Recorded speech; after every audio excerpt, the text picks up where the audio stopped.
nii üks põhjus, miks me seda blogi ja tegelikult siis juba vlogi on see sõna ja videoblogi, miks me seda teeme, on, et inimesed tunneksid rohkem kreemide ja puhastusainete koostisosi. Ja väga palju küsimusi tegelikult on tulnud nii sulle kui mulle ju teemal parabeenid, alkohol, miks üleüldse peaks olema alkohol nendes toodetes sees.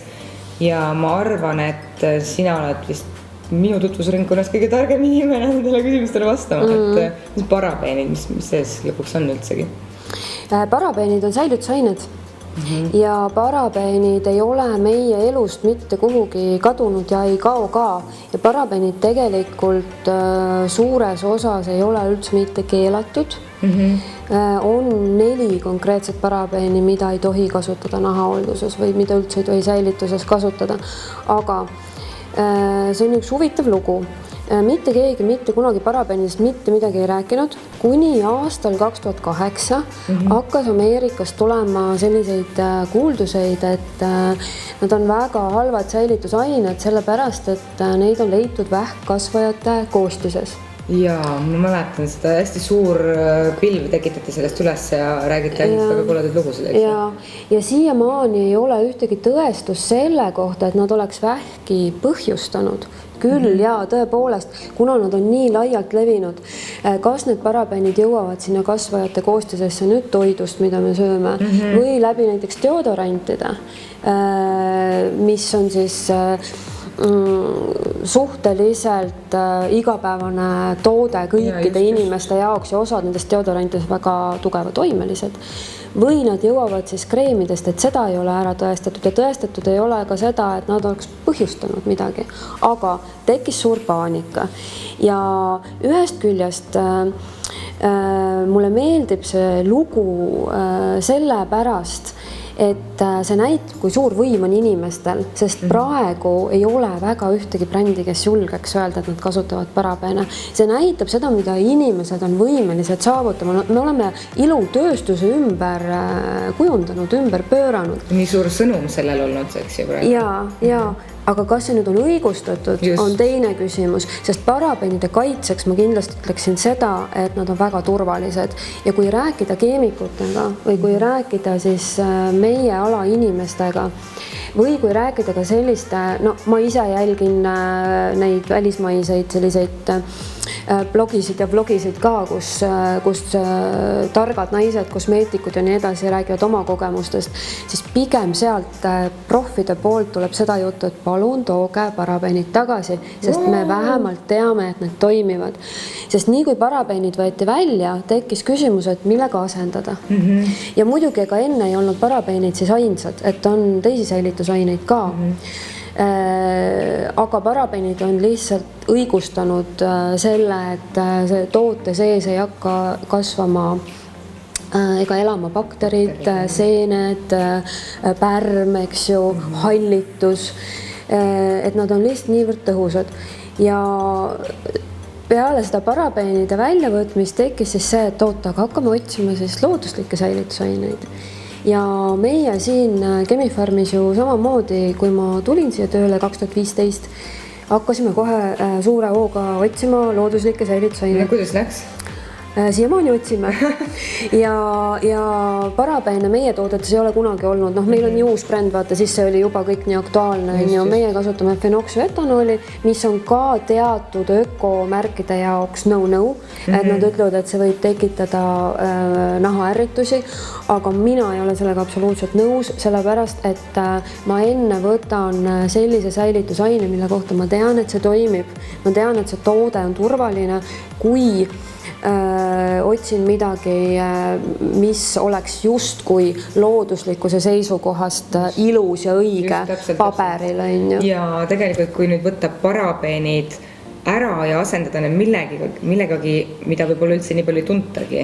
Ja vaata, toorainega on niimoodi, et sa tootja, kes selle siis pakub välja, nemad teevad igasugu testid. Ja paberite peal väga paljud ilusad säilitusained, mida me oleme siis vaadanud, meile sobivad. aga päris elu on see, et kui sa segad selle toote sisse, siis ja me paneme ju kõik tooted seisma, eks ju, meil on soojakapp. Soojakapis, kui 6 kuud toode seisab, siis see võrdub 2 aastaga päris elus. Ja see on väga kihvt, et seda teete, ma üldse ei teadnud. Ja noh, niimoodi me proovimegi, kes muidu ei tea ju, mis seal poeletil juhtub, sest et poes on ju ka, on see valgus ja soojus ja kõik sellised. Just, et see kõik mõjutab, et see soojakap on hea vahend. Ja nüüd ongi, paned siis need tooted sinna soojakappi ja näed, et see säilitusaine ei toimi ja me oleme kümneid ja kümneid testinud. Nii et mida ma julgen öelda, paljud brändid kasutavad bensoaate, naatriumbensoaat või teised bensoaadid, kui te toote inkit loete. Need säilitavad ka, need on soolad põhimõtteliselt, on ju.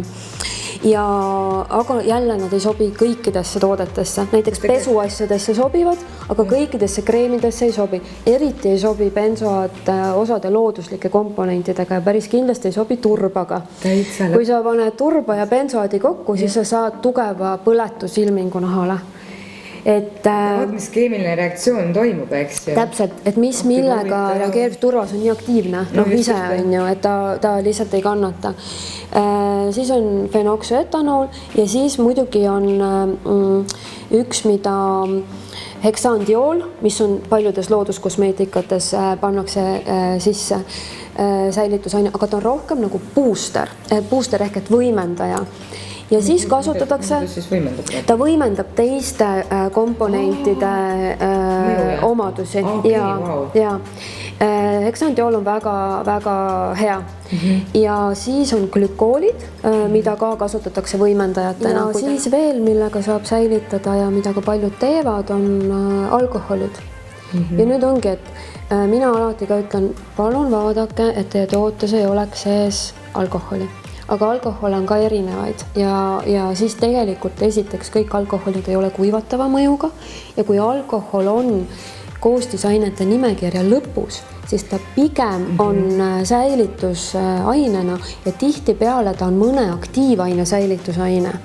Et kui te näete, et on päris nagu selles inki nimekirjas sõna alkohol ja ta on selles nimekirjas eespool. See on väga palju ka seal sees. Ja tavaliselt kreemides mitte, aga need on just need näoveed ja puhastustooted.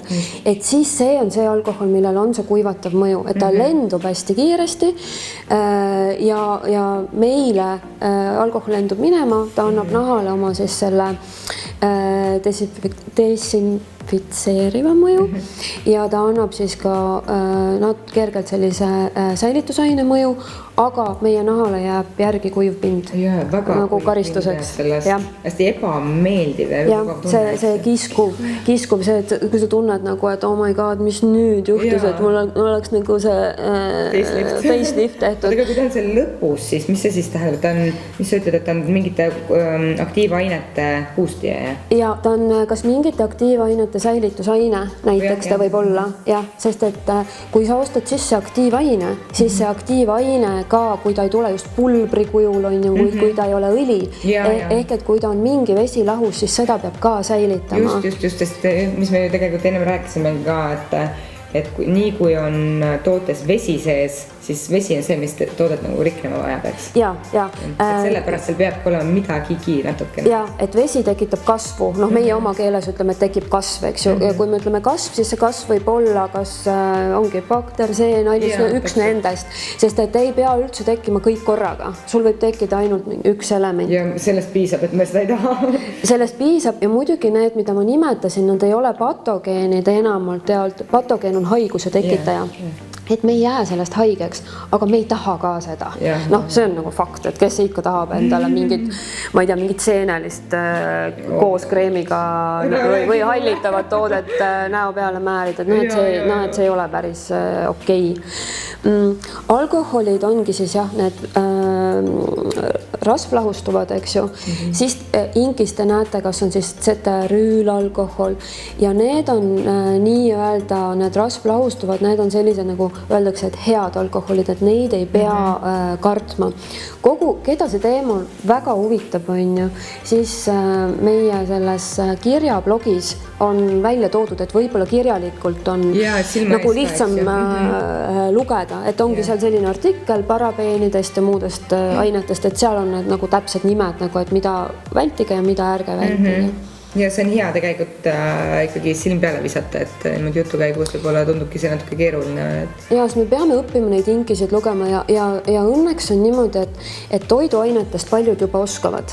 Ja kui sa toiduainete puhul teed endale selle selgeks, siis sul nahahooldus juba nagu sinu loomulik rütmi osa on ja siis sa hakkad lugema ka kreemide puhul ja tegelikult igasugu uuringud näitavad ka, mida rohkem me teame, mida me sööme, mida me endale peale määrime, seda rohkem me oleme rahul oma ostuotsusega. Noh, see on nii loogiline, et see tekitab minusse kindlustunde, on ju. No loomulikult.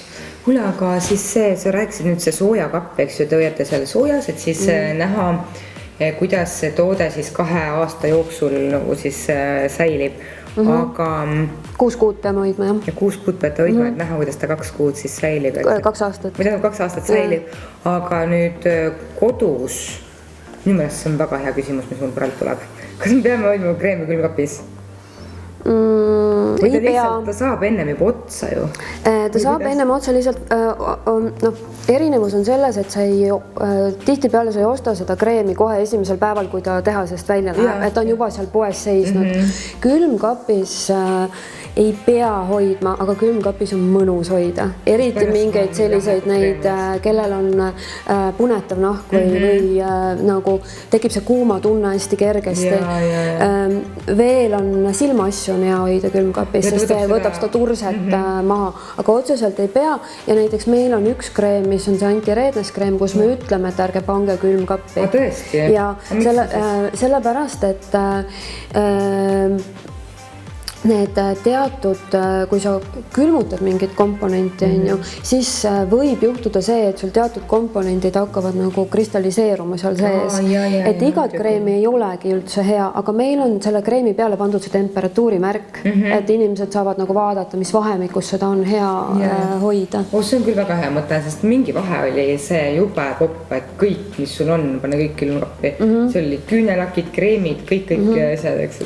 Meil on Rutt ütleb, meie siis Chemi-Pharmi omanik, eks ju, ütleb, et kõige parem test on ikkagi sauna panna ja vaadata, et kui kreem ikka saunas hakkama saab või vastu peab, et siis on et seda, saun muidugi ei ole säilis koht, aga enamus hoiab vannitoas. Hea, kui otsene päike ei lähe peale, aga muidu seal väga nagu hullu ei saa. Kas natukene ikkagi juba, ega see toitu ei jäta ka kapi peale päikese kätte, kas natukene juba seda moodi mõelda oskab siis juba, saab isegi aru. Aga siis on üks, mis ma veel tahaks rääkida, on silikonid, mis mulle tegelikult silikonid on väga kõvasti edasi arenenud. Ma tean, et igatahes silikoni ma enda peale määrida ei taha, aga kui sa tead midagi uut mulle rääkida, siis tore.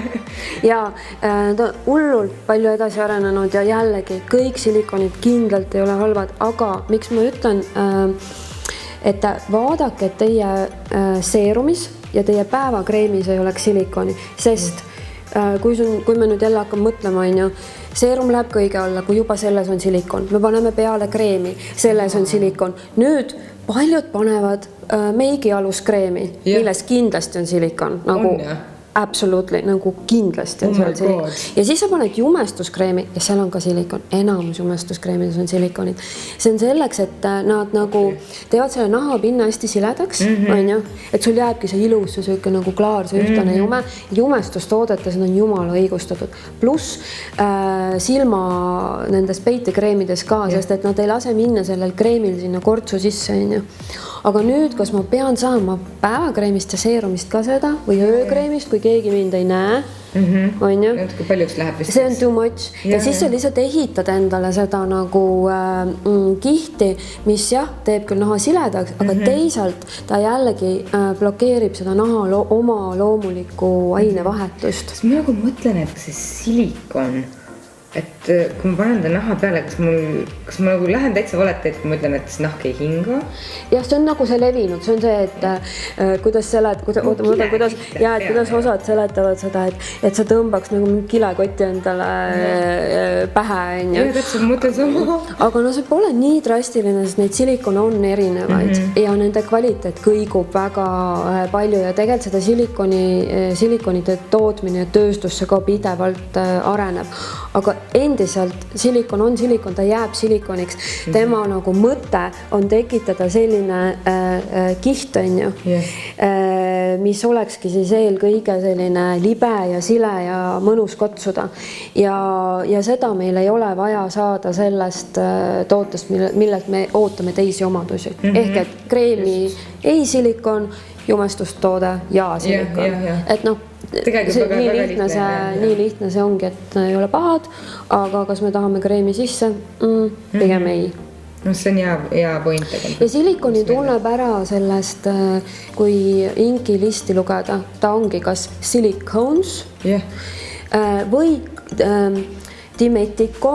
dimetikone, et kõik sellised kone lõpuga, siis kone mitte nagu kone nagu ka, eks ju, vaid nagu C-O-N-E. Kõik need lõpuga tavaliselt on silikonid. Ma mäletan, sa ükskord ütlesid mulle, Barbara, vaata enda kreemi pealt, kas seal on kone lõpulisi asju. Ja, just, et see on nagu kõige nagu lihtsam, on ju, et noh, neid on nii palju erinevaid. Ja osad peegid on ka, need peegühendid, et võib vaadata, et noh, need osaliselt käituvad ka kui silikonid. See peeg on nüüd see nagu reaalselt PEG. Ja neid kasutatakse muudel otstarvetel ka. Ja siis on kreemides veel, eks ju, paksendajad, emulgaatorid, aga noh, neid nagu välja ei saa jätta. Sellepärast, et kui sa ei pane emulgaatorid, siis sa ei saa vett ja õli omavahel kokku panna. Ja kui sa ei pane paksendajad, siis ta võib juhtuda, et sul toode voolab näo pealt maha, eriti kui on tegu külmsegamiskreemidega. Ja looduskosmeetika puhul see külmsegamine, meie ka teeme külmsegamist, see tähendab toatemperatuuril toote kokku segamist. Looduskosmeetika puhul see on hästi turvaline, sest siis sa ei manipuleeri nende temperatuuridega vitamiine ja muid loodusest selliseid häid aktiivaineid. Aga osad kuumsegamiskreemid teevad selle kreemi põhja valmis ja panevad siis sinna taimeekstraktid sisse.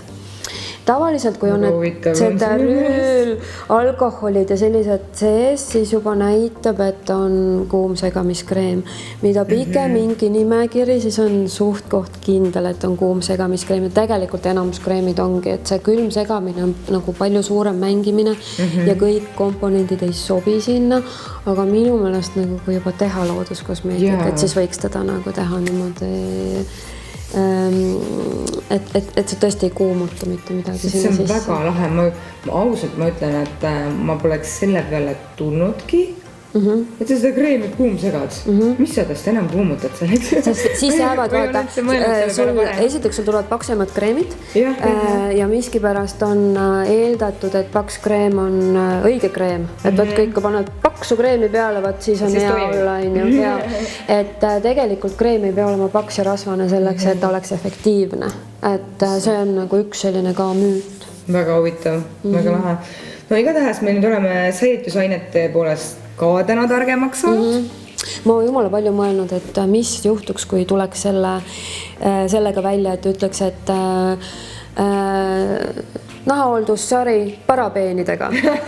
Et huvitav, mis nagu päriselt juhtuks. Aga tegelikult ma arvan, et enamik lugejaid ja kuulajaid ja vaatajaid tegelikult ei tea üldse, kui palju või kui vähe neid säilitusaineid sinna sisse pannakse toodete sisse, sest ma sinu käest alles, kui me sinuga tutvusime, ma sain teada, kui vähe te neid panete, see on täiesti uskumatu, sest mina ausalt, ma arvan, et kõik asjad siin maailmas igal pool on säilitusaineid nii palju ja üldse muidu ei saa. Sa rääkisid mulle, et see on nii minimaalne kogus, mis teie toodete ja me paneme fenoksüetanooli ja alla 1%, aga see on ülitõhus ja ühed Soome blogijad ütlesid, et fenoksüetanoolil on veel üks eelis ja see on see, et ta vaata kõik, kes ei kannata neid eeterlikke õlisid, siis eeterlike õlidega ka säilitatakse tooteid muidu. eriti loodustooteid, siis et fenoksüetanool on selles mõttes ka hea, et kellel on eeterlike õlide suhtes tundlikkus, et nemad just peaksid vaatama selle poole, jah. Aga ma polnud jälle seda kuulnud, et ise ka kogu aeg õpib. Väga äge tõesti. Kuule, aga siis järgmiseks korraks siis järgmised teemad jälle ja paneme selle praegu lukku siis ja muudkui kuulake ja õpetage ka teistele, mida te siin olete kuulnud. Ja lugege blogist, kui tahate nagu täpsemad ja vaadake ja soovitage, sellepärast, et mis me siin ikka räägime, kui keegi meid ei vaata ja keegi neid tarku õpetussõnu Laikige ja share'ige ei kuule. Lahe, väga küll. Tšau!